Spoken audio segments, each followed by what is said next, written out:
ఇదేంటిది కొత్తగా? ఏమ్రా ఏమైంది? తాగకుండా కొత్తగా సెల్స్ వస్తుండ్రటే.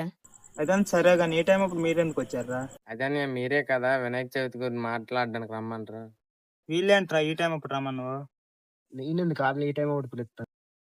అదే వినాయక చవితి గురించి ఏదో మాట్లాడడానికి రమ్మని అంట కదా. అయినా మీకు ఏ టైంకి రమ్మని ఏ టైంకి వచ్చారా? స్కూల్కి వెళ్ళామన్యా, వచ్చేసరికి లేట్ అయిపోయిందన్యా. రే నీకు మా దగ్గర నుంచి ఏ సాయం కావాలని మేము చేయగలం కానీ వాడే చేయనేవాడురా. ఎవరైనా వాడు ఇంకా వీడు ప్రాణ స్నేహితుడు. రే ఎట్రా రే. ఆయన్ని ఎందుకని ఆలకెళ్ళిపోతున్నాడు? అవన్నీ తర్వాత చెప్తాను గానే రే నీకు శివ తెలుసు కదా. తెలుసని శివ. తెల్లవారే వినాయక చవితి గురించి మేము పంపించమని వాడి దగ్గరికి వెళ్ళి మాట్లాడండి, సరేనా? సరే అని